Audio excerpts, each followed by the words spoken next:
Good evening and welcome to a special coverage today where we're going to be covering a lot with 8 years passing since President Abdel Fattah al-Sisi took office. In addition to the launch of the new Nilesat 301, we're joined here in the studio by Dr. Hussein Amin, a professor of journalism and mass communication. Good evening to you, sir. Hi, how are you? How are you? I'm good, thank you. So okay. Thank you for joining. Good too. Thank you. We're going to start off with first a real report about the achievements done by the president. So today, marking 8 years since President Abdel Fattah al-Sisi took office, there have been major economic reform programs and developments and of a number of mega projects across the nation. Here's a closer look at the achievements that the president has made in the last 8 years. The government of Egypt has embarked years ago on a number of national mega projects that aim to enhance the competitiveness of the economy, create employment opportunities, and attract foreign and domestic private investments. With work underway by more than 1,000 companies and nearly 2 million Egyptian workers, these national mega projects are contributing to a new chapter in Egypt's economic progress. The number of projects taking place around the nation are immense and range from restructuring of the transportation system to creating new environmentally friendly cities. The aim is not only to put Egypt on the investment map, but also to create millions of jobs. Despite the many challenges that have faced the current administration, the government has pushed forward with its plans and have also adapted to the unexpected situations that have affected the world, such as the COVID-19 pandemic and the Russia-Ukraine war. This is by either creating new mega projects or expediting the timeline of these projects like the Toshka project as well as other major agricultural projects. Since 2014, the government has been able to provide 5 million job opportunities due to the establishment of mega projects. The Toshka project, located in the South Valley in Aswan, aims to achieve self-sufficiency in wheat, a basic and important commodity for the nation. Egypt has cultivated 217,700 feddans of agricultural lands as part of the Toshka project that produce around 550,000 tons of wheat annually. In 2015, Egypt celebrated the opening of a landmark $8.6 billion expansion of the 145-year-old Suez Canal, representing a watershed moment for Egypt's economic aspirations. Bolstering the nation's role as a major global commerce hub, with nearly 10% of the all global commerce and 416,000 tons of cargo passing through the canal each year, this remarkable endeavor is a key component of President al-Sisi's larger vision for modernizing and advancing Egypt's economy. With a continually rising population, the government established several new cities that are still under construction, namely the new administrative capital, the new Ismailia city, the new Amin city, and an integrated city of Al-Galala, East Port Said city. In December 2017, operations began at Egypt's massive Zohr gas field with an initial output of 350 million cubic feet per day. Zohr is expected to produce up to 2.7 billion cubic feet per day. Meanwhile, exploration continues at other locations including the West Delta and Noor gas fields, which may rival Zohr in size. Other projects for energy production include the Bemben Solar Park in Aswan. With the support of a $653 million investment from the International Finance Corporation, Egypt is building the world's largest solar array there with a total capacity of 1,650 megawatts. Egypt's energy needs are currently 20% covered by new energy sources, a percentage projected to increase to 40% in the next 10 years. In 2014, Egypt launched the National Road Project, which when complete will add nearly 2,000 miles of new highways and roads to Egypt's national network. As part of this plan, the Ministry of Transportation announced in 2018 plans to build a new high-speed railway linking the Mediterranean and the Red Sea. Built in cooperation with the private sector, the railway project will be Egypt's largest. The government announced in May a decision to expand seawater desalination projects, especially in coastal and border cities, by building 14 new plants. The projects aim to raise the total water capacity of desalination plants in the country to about 1.4 million cubic meters per day. According to the government, following the completion of the country's infrastructure and mega projects, there will be a new phase for economic reform to revitalize the role of the private sector.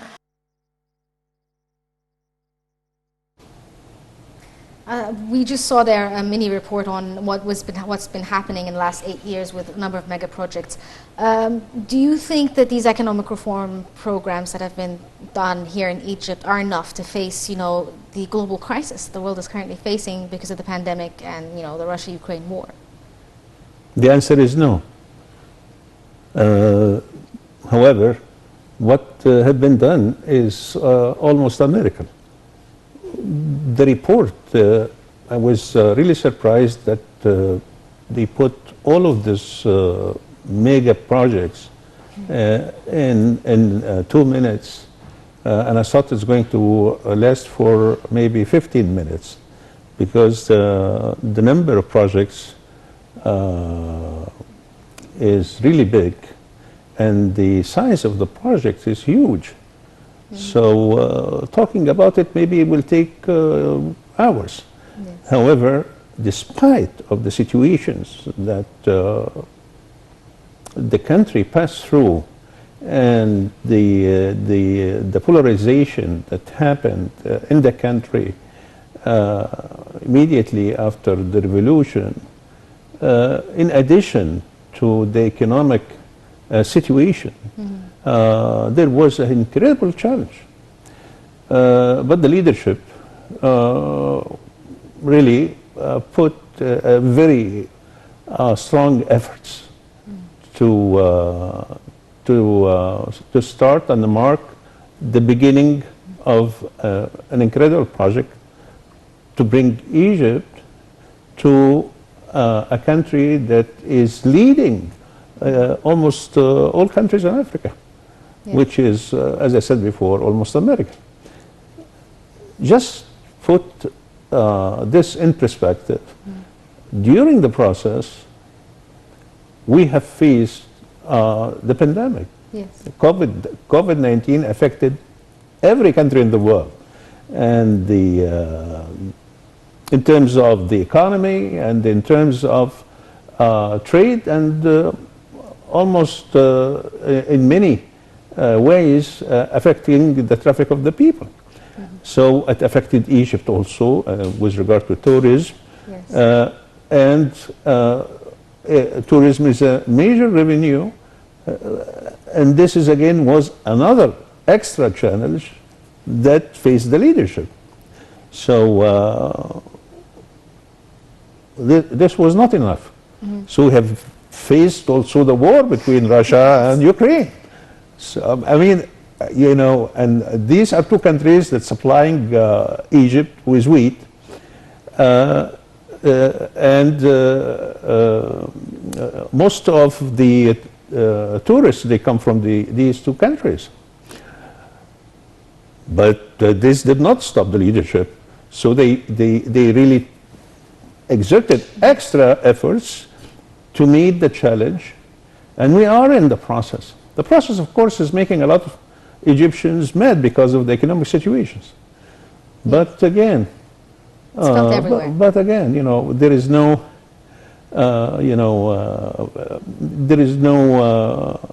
progress without pain. There is no cure without pain. So if we are going through this, we're going through it together. However, there are many programs that look into the people who are poor and suffer. And these are also mega projects. So I guess in this sense, I would say that we have passed through interesting times, but this is the Egyptian way, not like the Chinese way. Yes. Do you think that the outlook in the next 5 years or so is relatively good in terms of the economy. I know that the entire world is suffering, but I've seen reports where they've said that Egypt's outlook is not as bad as the rest of the world. Do you think that this is going to be possible for the next 5 years with these reforms? I wish so, but I can't read, through the future, because, we have been going through crisis after crisis after crisis. But our situation is getting better. We have seen incredible amount of roads, good number of new cities, Yes. good number of smart cities, infrastructure of telecom that been able to support education online for the universities and for the schools. There are so many wonderful things, but I guess that most likely we will be able to cross this bridge over troubled water Yes. soon, and we'll see the light after a long way of walking in the dark tunnel. Yes. Well, we're going to move on to the next segment of the show, which is obviously the Nilesat 301 launch, because it's going to happen in the next hour or so. Okay. We're just going to take a look at a short, documentary about the Nilesat 301, and we're going to take a break right now and talk about the 301 after we're done with this break. Okay.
And we're back again.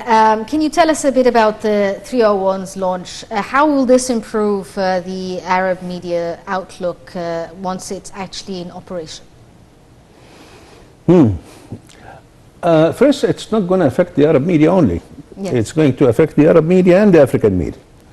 The big difference between Nilesat 301 and 102 is the footprint of the satellite and the technology, which is we operating in KU band and KA band.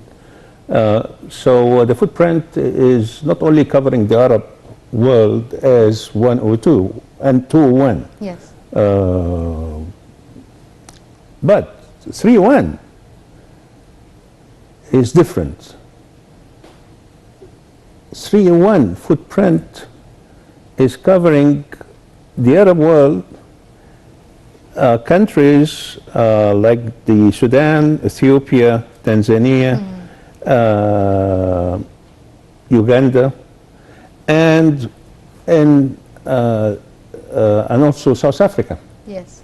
So what this means is all of these countries, and many of them, they have a lot of spots that are not covered with traditional transmitters to transmit signals. Africa is a continent where the delivery of television signal is very costly because of the number of transmitters every 34 miles should have a transmitter that will receive and rebroadcast the signal.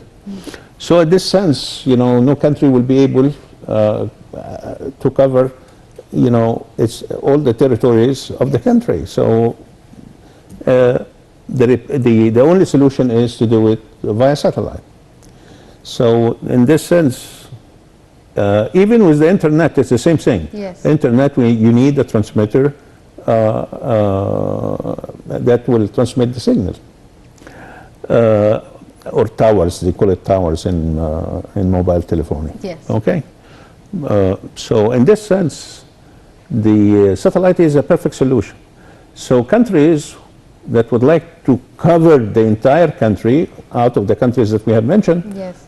they can put the service on Nilesat 3.1 and they can enjoy direct-to-home television broadcasting, which was not true in the past. So this is actually a great opportunity for the African nations. And also for us to reach out and deliver messages through the African nations, because we also like the Nile TV and you know, all kinds of programs that we would like to deliver to African nations, the Anglophonian nations and Francophonian nations. We can do that. Yes. We can reach out to them. So this is, as for the Arab states with KU band, it's a perfect, you know, it's a perfect bandwidth, and we have like 38 different channels. Yes. Yes. So and you know that all technology is being pushed. So right now, you know, even anybody would like to buy a new television set. This television set is also internet connected. Yes, definitely. So not only 3.1 is an excellent provider for a perfect television signal in these areas, but also provides Broadband. turbo internet. Yes. So bandwidths. Yes. So turbo internet for these also countries is going to, it's like a revolution. You know, think about Egypt without the internet and Egypt with the internet. Think about Egypt without direct-to-home broadcasting and Egypt after, and then compare and contrast. You will see exactly this, you know, pattern repeated in African nations. So this is again a wonderful platform for all African nations. Yeah, we're going to continue talking about the Nilesat and the importance of 301, as well as some historical background about Nilesat itself. But we're just going to take a look at a documentary about the Nilesat 301 and, like you were saying, the strengths of it. Let's go take a look at this documentary. Good.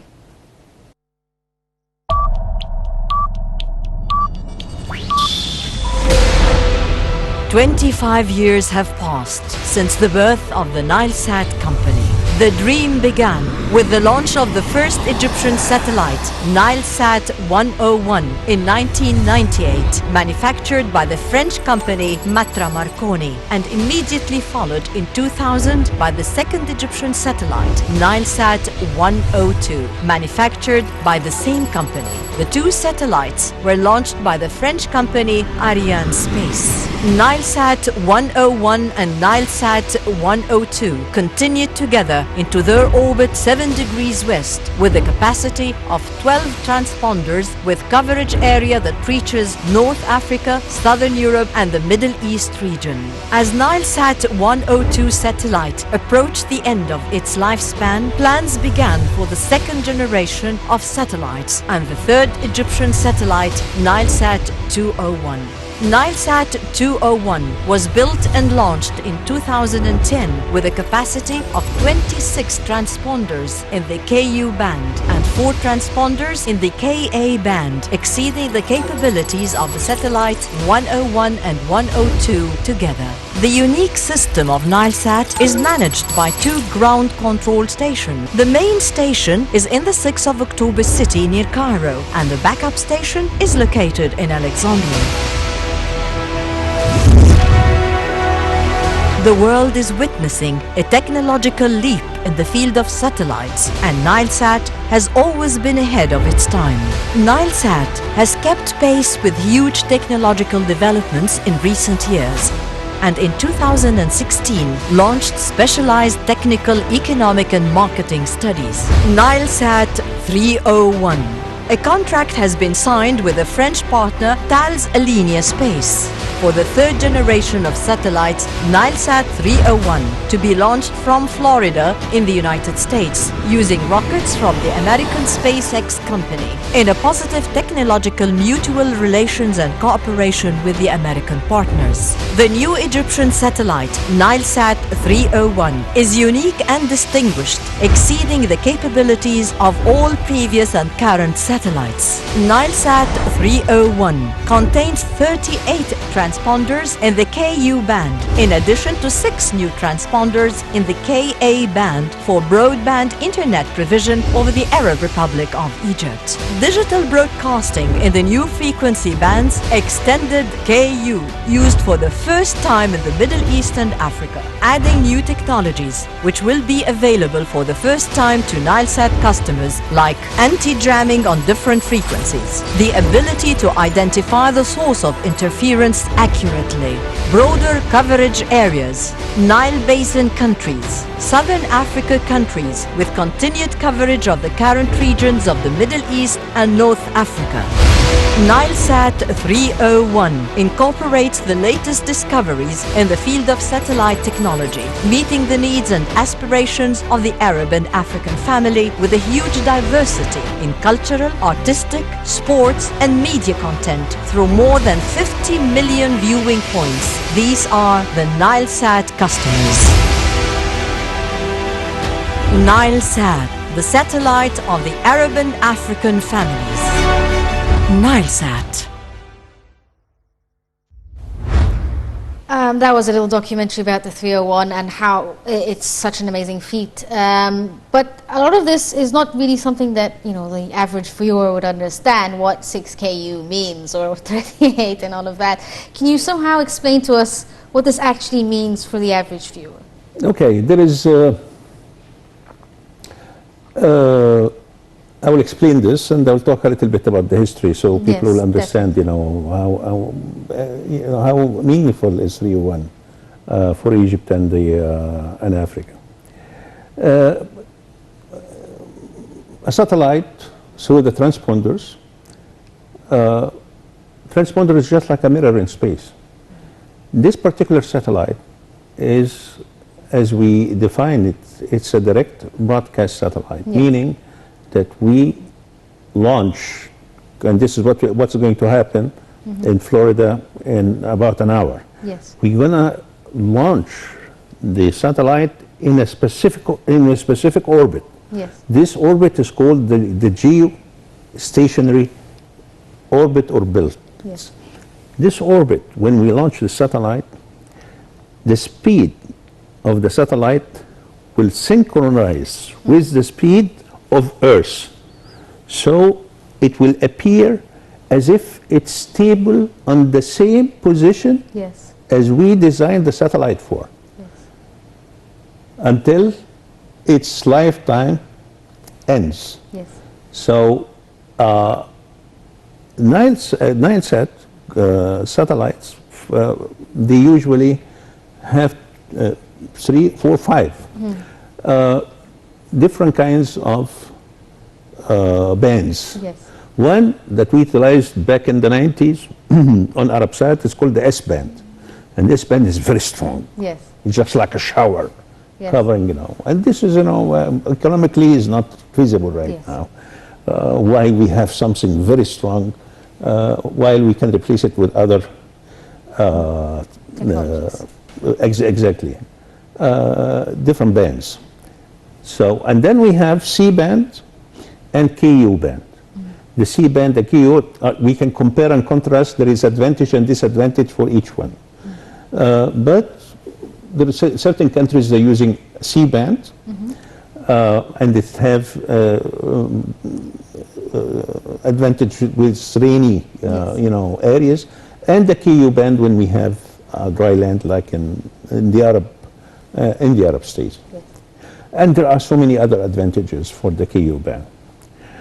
And then we have the Ka band. The Ka band is different. The Ka band is different. Why is different? It's, you know, we're using it for turbo internet, yes, because it's the coverage area. It's not like the S band, Yes. or the KU band or the C band, but it's very narrow. It's Yes. for specific areas, like for example, specific cities in the desert, Yes. or the people working in the sea in a tower drilling oil. Yes, where they have or no gas. natural access. So this is a specific coverage, and there are so many other military uses for the KA band. So these are the bands. And this is the geostationary filter orbit for only direct to home Yes. broadcasting, Yes. because there are other orbits. Yes. So, and as I told you, it's like a mirror in space. We, in the ground station, in the 6th of October, will beam from the ground station, Yes. will beam up the service to a specific transponder, and this transponder will reflect the signal to the area that is designed for the footprint. Yes. So we're beaming up. This beaming up is called the uplink, and coming down is called Yes. downlink. And we have in our homes what they call pizza dish, Yes. small satellite dish that will receive the signal, Yes. and through an RF cable will bring it to our television, and then this is going to be separated into audio and video, and then we will see a picture on our television. I don't want to get into the details of this as well. Yes. But if you want, I can. I'm sure Yeah. this is going to be very interesting. All But right. let's talk a bit about the history of Nilesat itself. We were speaking off air about how you were part of the original plans for the Nilesat, creating the feasibility studies with Nilesat 101 and launching it and all of that. Can you give us a bit of a history about it? Long time ago. Back in 1986, 87, I was working on a feasibility study to be presented in the IAM MCR conference Yes. in Barcelona. This feasibility study is called the Nilesat Y. Yes. So 1988, in July 1988 exactly, the Egyptian, I presented the feasibility study, and a lot of people, they had doubts that Egypt is not capable of really working on a satellite. At the time, I also had an article about, that because of the soft power Yes. that we enjoy all over, we need a media city, Yes. and we need a satellite for distribution. Was published by Al-Ahram, and anybody will dig for this information will find it in 88 Yes. or 87. But it was a warning signal that we need to work on these two projects as soon as possible, because otherwise other nations will gain on us. The administration at this time, they picked on this, and we, with the help of the engineering sector, Yes. and leading by the late engineer Mahmoud Keshk, we've been working very hard, and there was a need to have our own satellite, because we lost the S-band to another network, and the position of the S-band was very unique, because we had a conference about Egypt and utilization of space in March 28, 1990, and we hired the S-band from Arabsat, and we had a mix between Channel 1 and Channel 2 to have the Egyptian satellite station at the time. In August 2nd, Iraq invaded Kuwait, Yes. and we had a ground station in Hafr al-Batin, where Egyptian soldiers been able to receive, of course, and rebroadcast the signal to all the Arab armies in this area, and it was a very successful plan. So after we been moved from S-band, then we immediately worked very hard until April 28, Yes. 1998, when we launched the Arabsat 101. Yes. We have Arabsat 101, I'm sorry, Nilesat, yeah. Nilesat 101, Nilesat Yes. 201, and Yes. Nilesat 301. Yes. Okay, because I Yeah. study a lot of satellites, so the numbers they are mixed in my mind. Yes. Anyway, Nilesat 101 was MPEG 1.5, was extremely successful satellite. And then we launched also the Nile thematic channels. That was also very successful. And we moved Nile TV International from ultra high frequency Yes. through transmitters to a satellite, which is, of course, was a big move to Nile TV. We're reaching out to a lot of audiences throughout the Arab nation.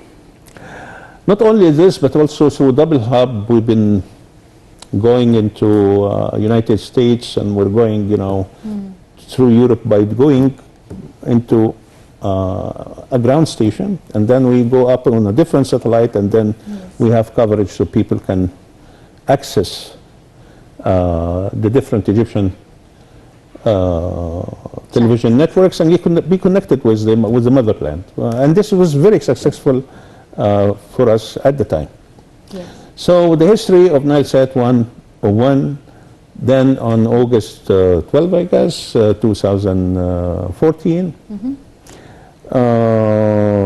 Yeah, 12 or 14, but 12, I think. Yes.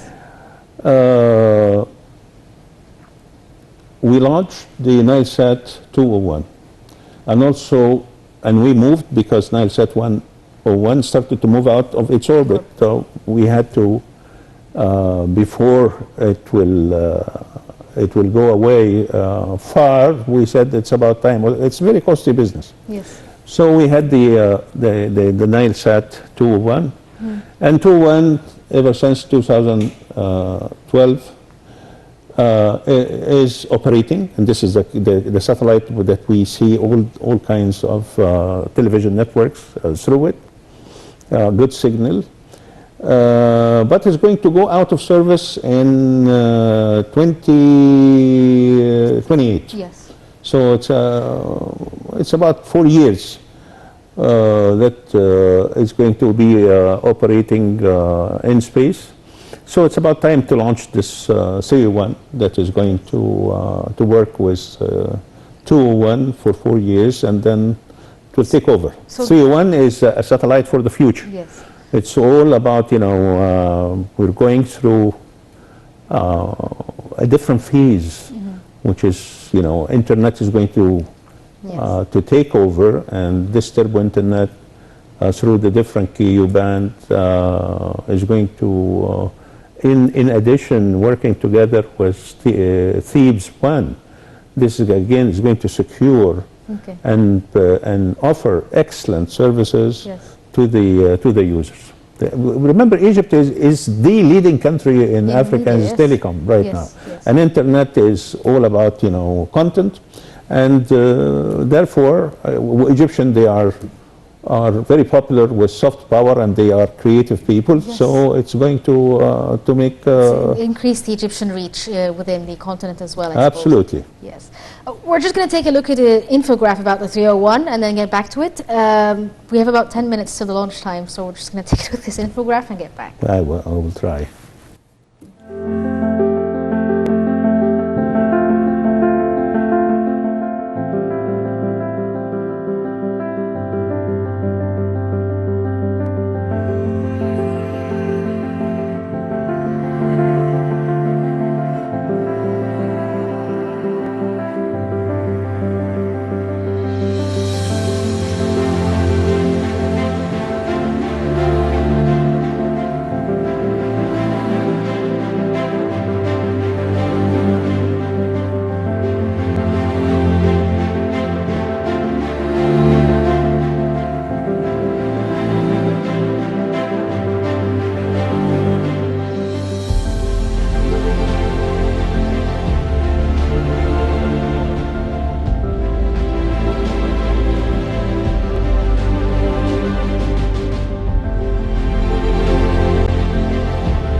we're back again. Can you tell us a bit about how the 301 could give the Egyptian media a competitive edge? You were saying we're going to have a bigger reach when it comes to the African continent. Does this mean that we can, forward our messages towards these other countries? Yes. Wonderful opportunities. If we can take advantage of it, this will be very nice. You know, in books and in the literature, we always read about the international trends as, partnerships between media industries and joint ventures in producing different kinds of format, like movies, like television series, like children programs, like women programs, getting acquainted with each other, knowing about the other, stuff like this. Yes. But we haven't seen this happening. But if we have the same reach and we have a wide audiences, it's not like specific audience or target audience, which is, we have it, we will provide for them. But there is opportunities now to invite all the media industries in the different nations in Africa to do joint ventures together, and we can reach, to Africa, and we can go, even to different countries and produce series over there in Kenya, in Uganda, even in Ethiopia. Yes. We need to be the social engineer of Africa. Yes. And Africa is a huge continent, huge. Big market too. Big. Algeria is like the size of the United States. But Africa is not Algeria. A huge continent, and there is wonderful opportunities and the incredible diverse. And if we, are wanting to bring the Africans, to Egypt and the Egyptians to Africa, there is a lot of work to do. I'm not going to reveal everything right now, but again, there is golden opportunities, I can tell you. Yeah, we're going to have you over here on Nile TV again to find out more about these opportunities and get more revelations about it. Nile TV, it's always a pleasure having you, sir. Yes, thank you. Can you tell us a bit about how they're going to deal with the Nilesat 201? Like you were saying that the lifespan of the 201 is expected to end around 2028. Yes. Until then, is it going to continue to function, and what will the 301 be doing in space? Well, of course, there are services when we had contracts on Nilesat 201, and this contract is not going to end, once we launch 301. So it's going gradually. The contracts will end until the Nilesat 201 start going out of the orbit. Yes. And then it's going to miss of course, the footprint, and the signal is going to be faded away. So there is no need to go all the way, to this particular point. So people would like to continue with us, who are our companies that have services on Nilesat 201. We will transfer the services immediately. Actually, once we launch 301, there are so many companies are going to transfer the service 301. Oh, so it's going to work right away as soon as it's yeah. Okay, that's interesting. Immediately, making use of the 301. 301, the lifespan of 301 is 15 years. And there are so many wonderful aspects of Nilesat 301 that we should use, because otherwise every time we wait, it's this is going to be subtracted from the lifespan. So take advantage and do it right now, because we need to see the change happening. And so make the services available, try to explore opportunities with the African nations, and pave the way for others to join this new platform, and make sure that this new platform is going to be meaningful to Africans and Africa. So this again, steps that must be taken to ensure that Nilesat 301 is going to be a success story as well. Like you were saying that the 301 is going to have a larger reach, But will it also affect the quality of the programming that's being transmitted into, you know, the average household? Will we see a better quality, for instance? I know that there are a lot of factors that come into it, but is the satellite part of this factor as well? Yeah. Okay, you bring me to another point. It's all right. The Nilesat 301 it is an HD. In general, it's HD satellite, which is a high definition satellite, meaning that when we transfer signals to all televisions, you know, receiving this signal, this television sets are going to receive the signal, acknowledge the signal as an HD signal, and then it's going to broadcast in high definition, which is a perfect quality television service. Unfortunately, we're going to take a little break because the launch is like 2 minutes away. We're going to take the break and move on to the launch right away. Excellent.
Welcome back. We're still awaiting the launch of the Nilesat 301 from Florida. Can you tell us about the preparations itself for the launch in Florida in cooperation with SpaceX? How is this done? Okay, this is very technical. You know, you should have somebody from the. Not necessarily the technical side. But How did we? There is the satellite itself. Yes. That is going to be secure. Yes. And being put on A launch pad. A rocket. This rocket is designed to go into this particular orbit that I spoke about. Yes. And then the 25,000 kilometers. Yes. 22,000 miles, 25,000 kilometers. Yes. No, 22,000 miles, 36,000 kilometers. They're going to launch the satellite, and then the satellite is going to have a space. We're on air right now. Okay, excellent. It's like 50 seconds away from launch. There's a countdown right now. Like you were saying, they're about to take off on the spaceship with Falcon X, Falcon 9 rather, that's going to take off into the orbit. It's a rocket, it's not a spaceship. Yes, it's a rocket just to launch them up into the orbit. Yes. It goes into the orbit, this orbit, and then it will be separated from the satellite. Yes. Satellite do have controls, and the controls will put the satellite exactly in the speed that is synchronized with the speed of Earth. I'm apologizing, but right now we have to take a look at the space launch itself. It's 10 seconds away, and there it goes.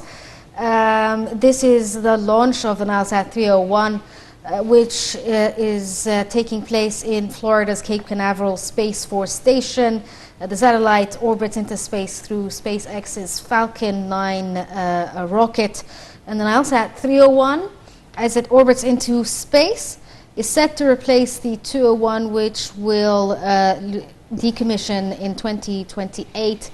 And the 301 is set to have a capacity of 38 channels, as opposed to the original 28 in the 201. And the Nilesat is set to expand its coverage, including Nile Basin countries and the southern parts of the African continent. We can see that it is orbiting into space right now from Cape Canaveral. And the Nilesat 301 is set to last have a lifespan of 15 years.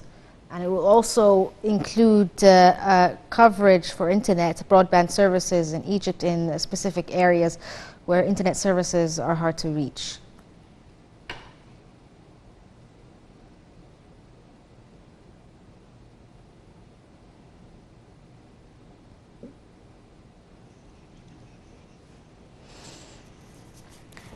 And as you can see so far, the launch is successful and going well. Yes. We can The first part is it's the very, hardest. so far. Yeah. Yes. But once it started to move away from Earth, it gets easier, and the rocket itself goes softer in space. Yes, and it's set to be released within the orbit as soon as they reach the target you were saying, Yes. which is 22,000 Yeah. miles. And I just want to add that the 38 channels on the transponders, Yes. these are multiple channels, Yes. meaning that because they are digital, Yes. so you can multiply each one by 12 television channels. Yes. So that will give you a huge number of television Yes. channels. Because people think that we have 38 channels on one satellite. This is wrong. Yes. What's right is, these are digital, compressed technology that will enable us to have hundreds of television channels. Access, yes. And the picture isn't quite clear of what exactly is happening. No, but I can see it. Yes. It's going well Yes. And until now, alhamdulillah, yes. as we say. This is also attended by a number of people involved within the launch itself from the Egyptian side, like Ahmed Anis. I must admit that the different cameras on the rocket shows us exactly where the rocket is heading. Yes. And with the background Earth is showing us also that it's a stable movement, meaning that it's until now, thank God, it's a very stable launch. Yes. And there is no... And is that the yes. release? Now, yes. Yes, they just released the 301 satellite into orbit, like you were saying, in 22,000 miles. Seems like the launch has been successful. For each... they're still going into the orbit. Yes. There are certain units of Releasing the rocket parts. of the rocket Yes. that is going to be released, because each one is designed for a specific part of the launch. Yes. So the first which is carrying the fuel for the satellite, which is defined to pass the hardest takeoff. This is going to be separated. This is what we have seen. Yes. But still, the rocket is moving, as we can see. Yes. And it's going into the orbit that they have showed us that the first part is being successful, and we're going into the second part of the journey to reach the geostationary belt or orbit. And this is a very precise process, since, like you were saying, this area of the orbit itself is filled with a number of satellites from Of around course, the world. So it has to yes. be very, very precise. In Absolutely, how it's- yes, you're so right on this. This particular orbit is the busiest orbit, because all the satellites that are designed for direct broadcast satellites must be launched in this particular orbit. So hopefully will be launched in the same, because it's going to be also on the same spot,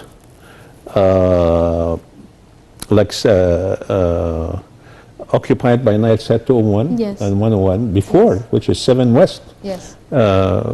And this is, it takes, a good maneuver to put the satellite in this particular point. Yes, so it Yeah. doesn't hit anything next to it or So it doesn't end up hitting any of the... No, it's not. A space is not like it's not like the streets. Yes. You know, it's has to if be you very go, accurate if you go, if you go, you know, there's layers. Yes. That's why it's just like you're riding in a plane. Yes. So there are so many Layers levels يعني away from Earth. So, Yes. but in the same angle, it's 7 West. Yes. So No one will have to actually change any of their Not transmission at this point, options yeah. within the receivers. No. How long does it usually take for a satellite to launch into orbit? It depends about the rocket itself. You know, but this information should be provided to the CEO of Yes. NileSat Yes. and of course the CEO of Mr. Ahmed Anis Yes. and Mr. Hussein Zain, who are, I guess, over there Yeah, they're attending right now. attending the launch. Yes. We can see that the orbit's, the rocket's still moving Yes. and moving smoothly. It seems to be correcting its path with these... I believe it's almost there. We are all praying, you know, to have the satellite, and we see that In the the right satellite position, is there. and yes. Yeah, but it will take its time, you know. It's not taking too long. So far, It depends on the, as I said, about the rocket and speed of the rocket and Yes. the engines of the rocket and how fast they go to launch the satellite. There Yes. are so many different rockets, and we are. This rocket is different than the one we used before, and also different than the one that you've been used in 101. So, but you can see from the picture that it's very stable. Yes. It's very stable picture that there is no There's no issues, yes. irritation of anything of the movement of the satellite, which is good. And we see on the counter or the timer over there, it says about 8 minutes. It's been in air, in orbit, or has been launched 8 minutes ago. Yeah. And there was also earlier a sort of picture of the targeted area, and it seems to be moving in the correct pathway. So I suppose this is a good thing. Yeah, it will take this picture. Yes. Yeah, you must get into the orbit. They don't get into the orbit straight ahead. No, Yes. they have to go in a Yes. curve. Yes. So even if it's a longer distance. Yes. So, but all of this kind of things are calculated because they have to enter the orbit in a precise time, in a precise angle. Yes. So that nothing wrong will happen. So the maximum assurance of the stability of the satellite and entering this particular zone is Yes. you know, is calculated and hopefully will be you know, will be launched in this orbit soon, inshallah. Hopefully. It is important that everybody knows that critical times like this, launching a satellite means a lot to us. Yes. Because there was a lot of studies A lot of money has been put into this project. for this particular project. Yes. And there were many disasters also happened to launching satellites in, Yes. in different countries of the world. Yes. But inshallah this will be done soon. And once the satellite is in orbit, this is going to provide a signal that the satellite is in orbit, and then the company who is operating the satellite will adjust the speed of the satellite. Yes. So this satellite still have small engines that Yes. they can go a little bit Push it. Correct its path, basically. Yes. faster. And then we'll check on the transponders and for the final utilization of the satellite. So once the transponders are all in good shape and working, then it's going to contact our ground station in here in 6th of October City, and the ground station who is already right now, as we speak, monitoring the movement second by second and tracking devices and checking, you know, the satellite ground stations. And then all the engineers, of course, and you will find, over there, a huge wall with all the screens representing the new utilization of the 38 powerful KU band transponders and the number of transfer of new services. This is going to take over after a while, after checking that everything is working perfectly. Yes. And once we have some assurance that everything is in perfect condition, then the transfer of channels is going to take place, and the channel is going to be moved from 201 to 301. So there are testing processes once it arrives, or during the mission itself? Not during the mission. Yes. The mission is, we're crossing our fingers Yes. right now. But I'm hiding my fingers, so nobody will see it. But I'm crossing our fingers. Why? Because, anything can happen. There is, it's just a piece of, it's a rocket. It's like a car. Anything can happen any second. And we have seen even with maximum security what happened to some space mission in the United States from the same launching spot in Cape Canaveral in Florida. So even with maximum assurance, things happen. And Yes, it happened. absolutely. It happened and killed a lot of instruments. Yes. It happened in the U.S. It was a disaster.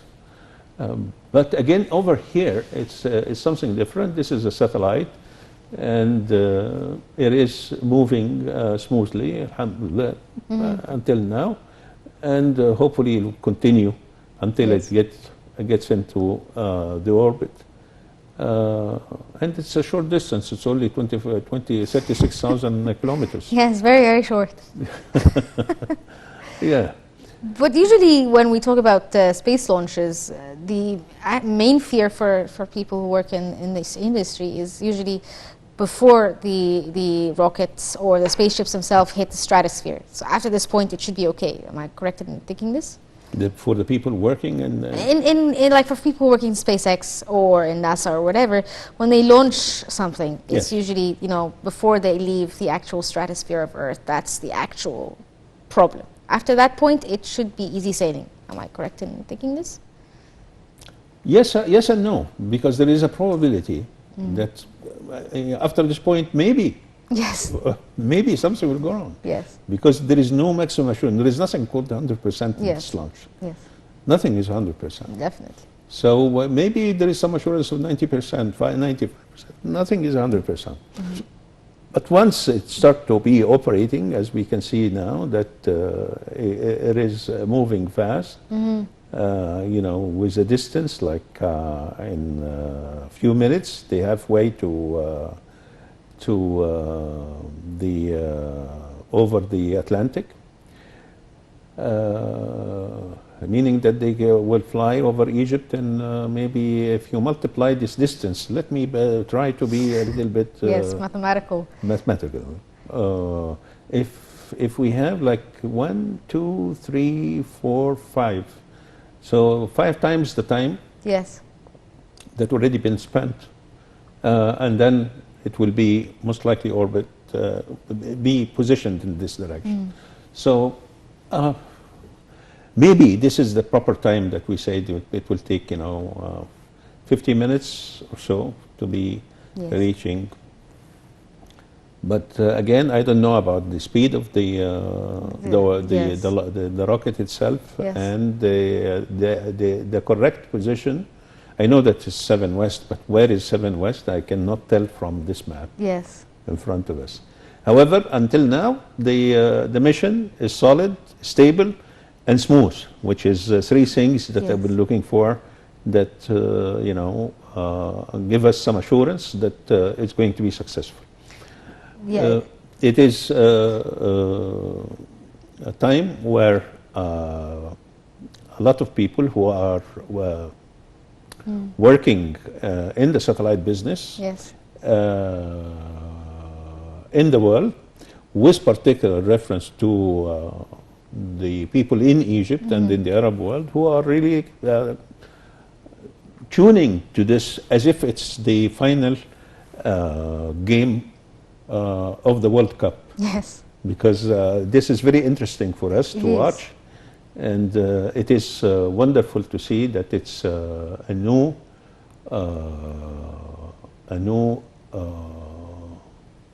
baby is born and is going, or a new star is born. Yes. About this, a new star Yes, is born. It is a new star. It's new star is born. Is this satellite designed in cooperation with different companies? For instance, has the Egyptian side, Nilesat itself, had any hand in designing the technical part of it at all? Or we assigned companies to help us build the satellite? No, there are very specialized companies in Yes. the world that design the satellite according to the specification we as Egyptians want. Yes. So they designed with the Egyptian engineers with specific specs that this meets the requirement that we want. And again, this requirements, it's not something that we need a satellite. No, there is a lot of requirements. Yes. Because that been studied for maximum utilization and future use of the satellite. Yes, SpaceX is in the space business, obviously, and they have the Starlink project, which is a major project to try to link internet around the world and all of that. Does Nilesat have anything to do with the Starlink project as well? No. Not at all. No, there is many projects like this that they are happening, and this mega companies, they every now and then we been subject to reading about Facebook project for linking the entire world. There are hundreds of projects that they came to us as replacement of our own system, which is sometimes, of course, it makes us think what will happen if, what will happen if, what will happen if, what will happen if. And of course, it is, although we understand the globalization and stuff like this, but again, the people who are looking to the entire picture, they will say, okay, now you have a satellite that is going to is being launched, and it's powerful satellite, and it's a direct broadcast satellite with turbo internet service, in addition to the 201, which is also a good satellite that is going to be with us for another 4 years, and also is going to be utilized during this period, in addition to Thebes 1, which is a very powerful satellite that has military missions and assignments, and these are kind of a just in case of failure of this satellite. Yes, there are backups for it. As a backup. Yes. But you also need to understand that down on the ground, there are so many towers for 4 telecom companies, and also you have to understand that this is going to be complemented by the fiber optic networks that's covering Egypt, and also the wiring of cities to be smart cities. So I'm not going to get into this because there is an interlink between and there is a harmony between the satellites and what I'm talking about right now. So this is again the fiber optic networks. It started to be to be in Ismailia, in Port Said, and in the new administrative city. This is going to be smart cities. Everything is going to be through the internet. Yes. And there are incredible services going to be there. And actually, I was talking to on a platform yesterday about this is going to be unhappy. What we do right now, we're building 6 cities like the smart village. Yes. And also this is going to be replicated in Africa. Yes. So imagine this kind of project being replicated in Africa. So, and the satellite can reach and communicate with Africa. This is again is going to be wonderful. So what I'm saying is on ground, it's very secure platform. Yes. In space, it's very secure platform. And this is going to put Egypt in a position to be doing excellent things for Egypt and the continent. Yes. So there's going to be some sort of possibility of a link between these smart cities and the satellite project itself, in addition to trying to link Absolutely, up of course. Remember that we have a project, it's called Digital Egypt. Yes. What's Digital Egypt, you know? Digitizing. This satellite is a digital satellite. Yes. You know, when I said compressed, it's compressing. Yes. You know, and Digital signal, channels. when I said HD, it's high definition, it's compressed. Yes. You know, it's all going to be in harmony. So interfacing, you know, Yes. you know how to do an interface? Yes. Interface meaning that, you know, I recognize this and they recognize me. So there is an interface. We can, you know, work in harmony and exchange information, exchange knowledge, and exchange projects, and you know, people can communicate easier, and you know, things like this, because this is the future. Future is artificial intelligence. Future is digital platforms, and many other things. Yes. So how we're going to go into this age without really having Digital a satellite? And so if we lead, if we lead in Africa? So all of these examples that we provided, these examples are going to be replicated in different countries in Africa. There are some countries they don't need us, fine, it's okay. But there are other countries in need. Yes. And this is where we confront and say, okay, we're going to help you building your smart cities. We're going to help you doing your smart village. We're going to help you with. So again, with communication, again, through the satellite 301, this is going to facilitate things for us. In addition, exchange of messages, exchange of information between companies.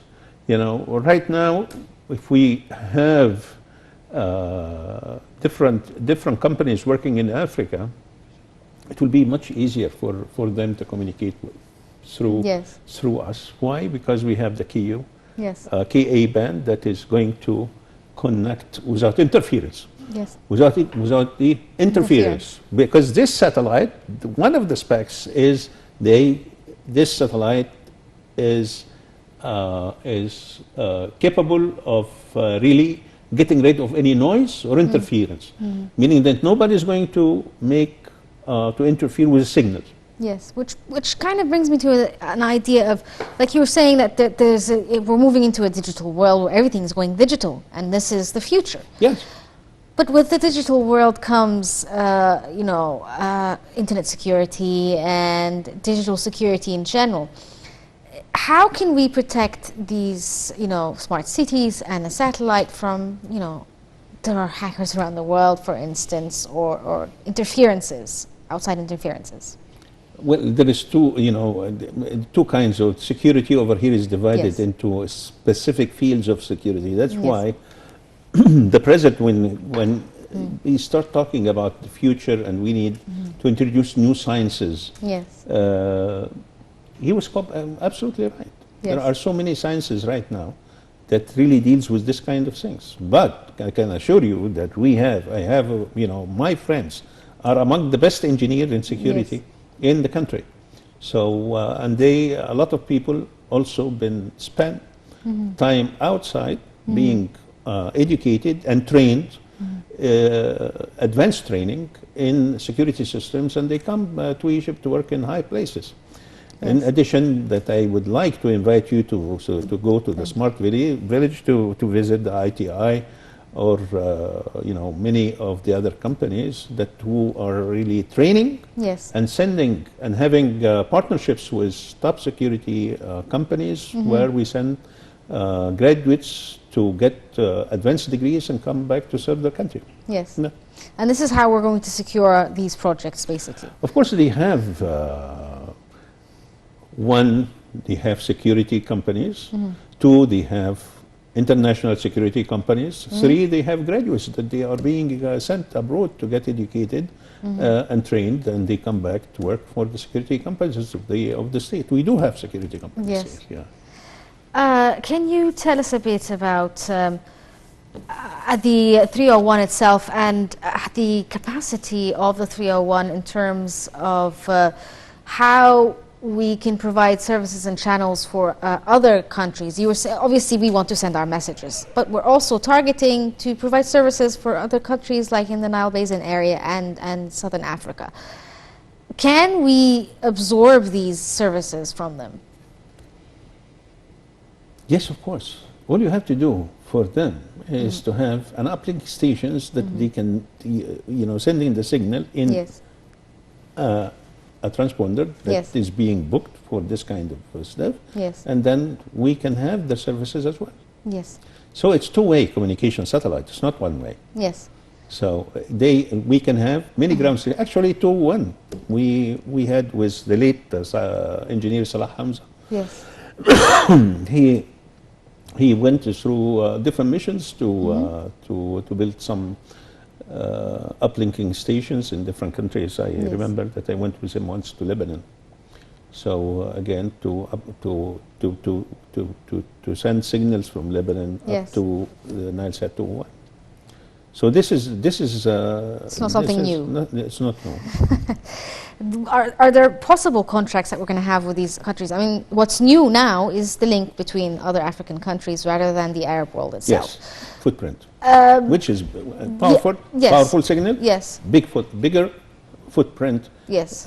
For the African continent. Yes. Are there actual plans to try to link up with these countries and offer our services and be like, come join the Nilesat 301? Yeah.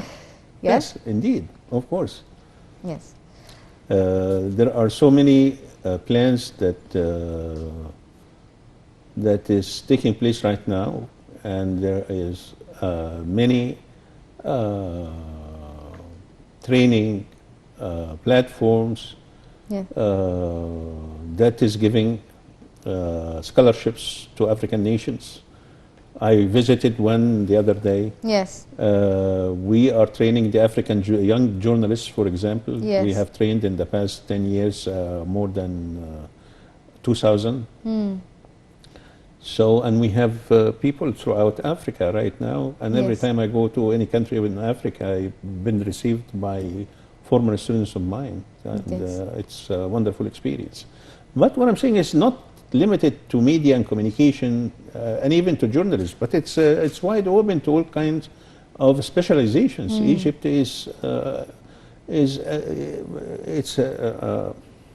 not only a historic country, but also well known for the education that is being somehow crippled in the maybe in certain parts of time. But again, this mega project that is happening in education right now, and the change to online education, think about it in relation to the satellite. Yes. All of these graduates, hundreds of thousands of graduates that are all trained to be working online.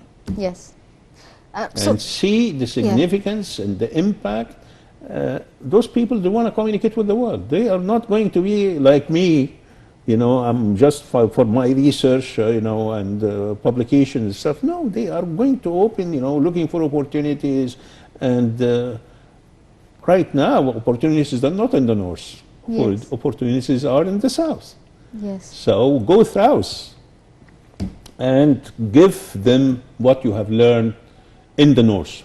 Yes. The north over here is Egypt. So this is our soft power. We can sort of provide them with our knowledge and, provide them with... Absolutely. Yes. Absolutely. Do you think that this is going to also open up means by which, like you were saying, now students are studying online, but will it also open up ways for cooperation between, you know, various universities in the African continent to have exchange programs with the African students, not just virtually, but also in real life? This is the future. Yes. This is the future, and there is a concept of what they call it a megaversity, like a university, but it's global university. Yes. So we need to see Cairo University, Ain Shams University as global universities. And about continental universities, Yes. like Africa, you know, go to Yes. Africa, Yes. provide to Africa. But of course, they do have institutes. That the African Institute in the Cairo University is wonderful. But also we need to capitalize on this, you know, because the opportunity right now with 5G, Yes. I'm not going to repeat what I have said, you know. Yeah, so and 5G is almost here in Egypt. We're almost there. yes, of course. Yes. Of course. Very close project then. Last year we didn't have 4G. Yes, that's true.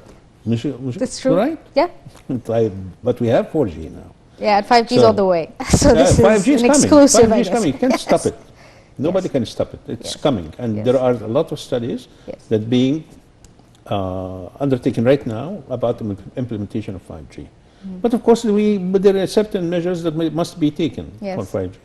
But with 5G and the new satellite, it's the end of the, as I define it, the buffering, waiting culture.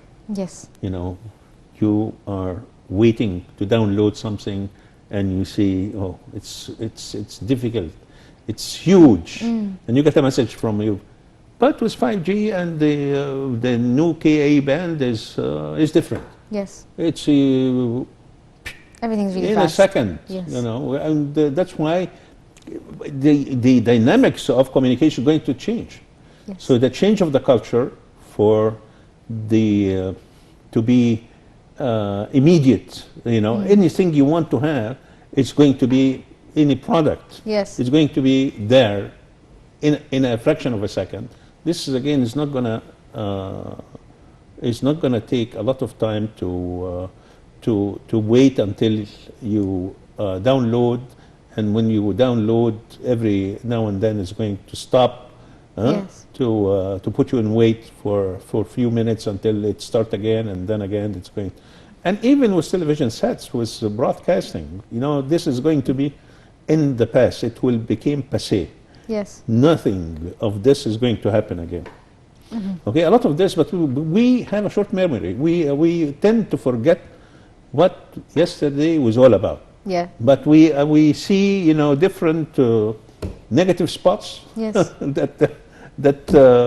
that we have, and we capitalize it, you know, and see this is this is the only thing in this system. Yes. No, the new system is excellent, and hopefully will now the picture is think, back again. yes. I was worried for a second. Yeah, the picture was just, it was just a signal issue. I Yeah. was just told that it's just a signal issue, and that the rocket itself is almost at the target area. It was just signals, but we're going to get an uplink again from the rocket launcher Good. itself. Good.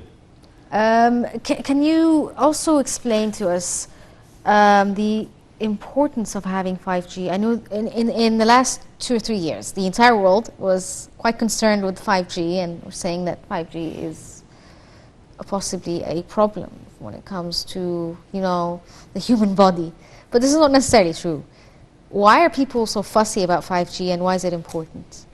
5G is harmful to There human have body? been, yeah, there have been, you No, know, it's not. No, this is conspiracy not true. theories about Not it, true. and yes. Listen, 5G is it's a wonderful technology, but again, it's will enable Yes. a lot of people. You know, the concept of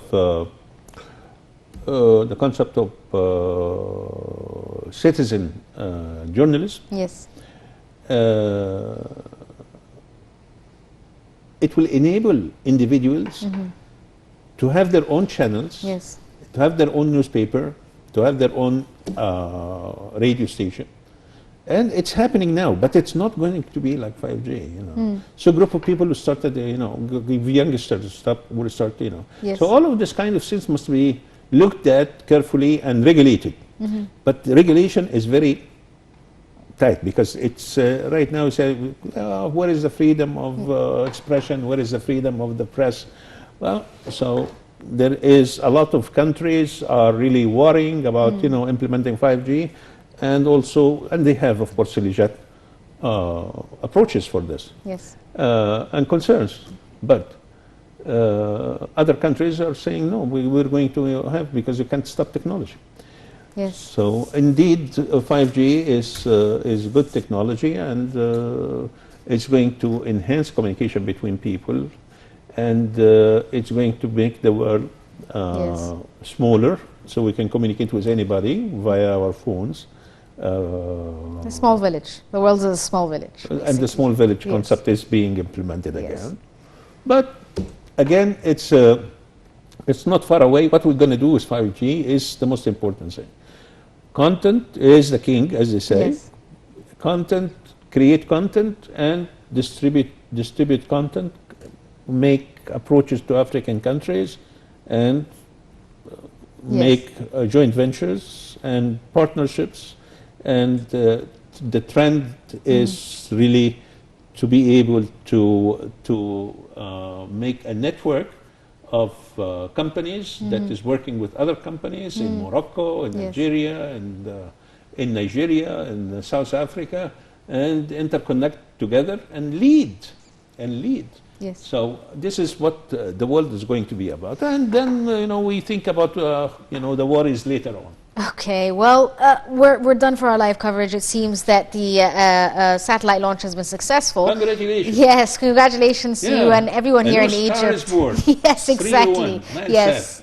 Excellent. Dr. Hussein Amin, a professor of journalism and mass communication, thank you so much for coming on with us live here on air, explaining Nile 301 for us, and thank you so much for joining us. Thank you for inviting me. Thank you so much. And this brings us to the end of the live coverage of the NileSat 301 launch. There's more to come your way here on Nile TV.